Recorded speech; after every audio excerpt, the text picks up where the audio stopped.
Hey everyone, it's Movie Lover Warren 20 here, and I'm here with a brand new movie review for the fifth installment of the franchise I'm currently doing. And yeah, we're now on to one of the worst Saw movies. And of course, it goes to Saw 5. Okay, it's not as bad as a certain other movie that would come 2 years after this, but it's still probably the second worst Saw movie ever. So, what is this film about first? Well, after the events of Saw 3 and 4, Detective Hoffman is seemingly the last person alive to carry on the Jigsaw legacy, but when his secret is threatened, he must go on the hunt and eliminate all loose ends. That's literally the plot. So, we got a great first movie, one of the best horror films ever made. A good sequel, but not as good as the first film. And we on to 3 and 4. Technically Saw 3 should have been the last Saw sequel, period. And there's Saw 4, which basically turned the series into a torture porn slasher route. And so now we come to Saw 5. And what huge revelation do we get in this movie? Well, we don't get one at all. I mean, yeah, there's the backstory of how Hoffman became the new Saw killer, but it's so cheesily bad that a 6th grader would have strung this all together. And the story isn't good. And the twist in this movie is it's fine, but it's really not that amazing.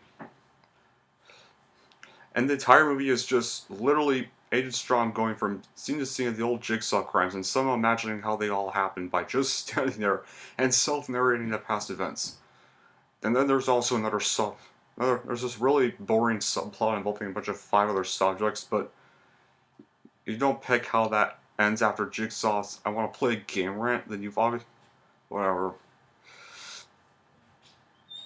Now, basically, these five test subjects in the subplot don't seem to mind killing each other at any given chance, which is basically just randomly random, and they literally just turn on each other without any given reason. Then at the end, instead of killing each other, they decided to work together when it turns out they were supposed to work together. It's never explained.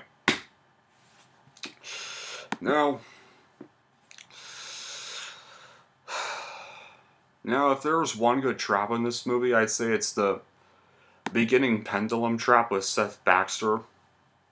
Beginning the movie, which wasn't actually a John Kramer trap. It was actually a Hoffman trap that he made to ensure Seth Baxter did not survive no matter what he did. Basically rigged Seth Baxter's one chance to survive, so it's kind of an interesting trap, but nothing really fits with any of the characters she's been showing through the movie, and I'm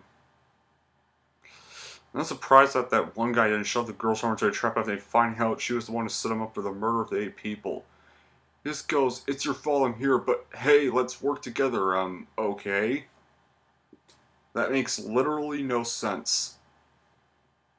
Now let's all ignore the terrible story that goes nowhere, especially with the B-grade acting, so we come to the traps.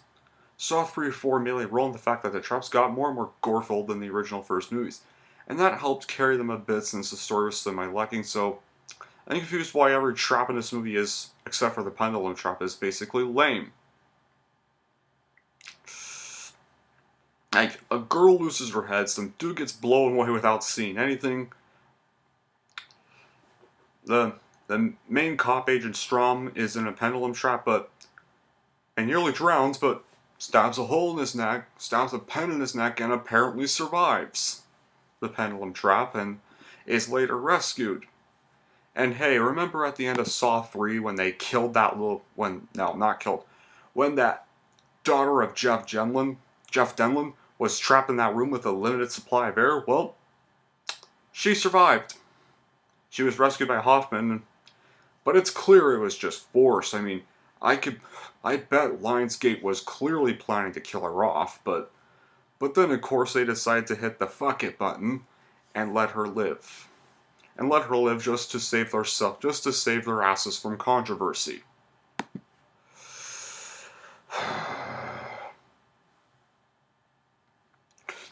And so another girl gets stabbed in the neck, and a couple of people bleed out a little of their arms.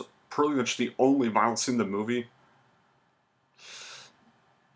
This, for a Saw movie, this felt way too tame in gore in comparison. So this to me is probably the most boring Saw movie ever. It's not as bad as Saw 3D, but this film is just a bore fest to watch. I have never come close to falling asleep to watching a horror sequel, or shutting off a horror sequel. And pretty much another boring part of the movie, the lame attempt. They fill the whole movie with flashbacks just to have Jigsaw in the movie. Well, it's still nice to see Tobin Bell, but this time it's just massive time filler, which sums this movie up nicely. All it is just filler, filler, filler, filler. No questions get answered in this movie. There's some huge underlying plot that we still aren't privy to because the producers want to milk it for all it's worth for at least another sequel. And thankfully after this we would get a better sequel, at least. And you know what?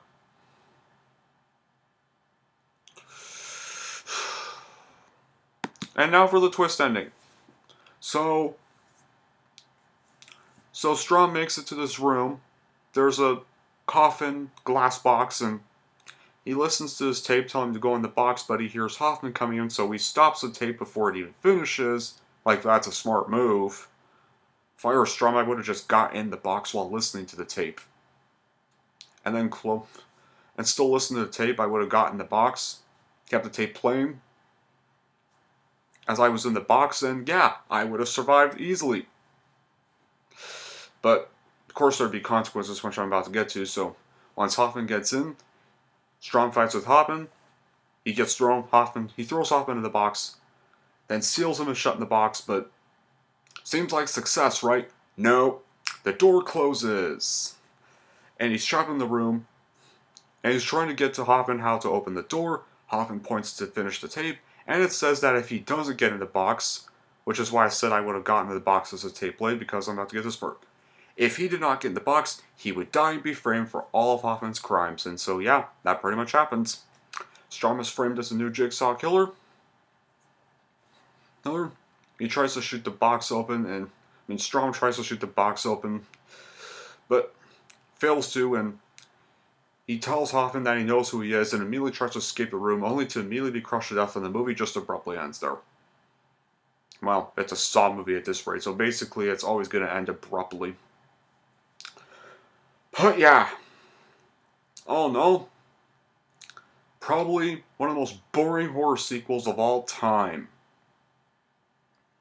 This was pretty much the movie where Saw was starting to become dead. Here's how I would rank this Borefest.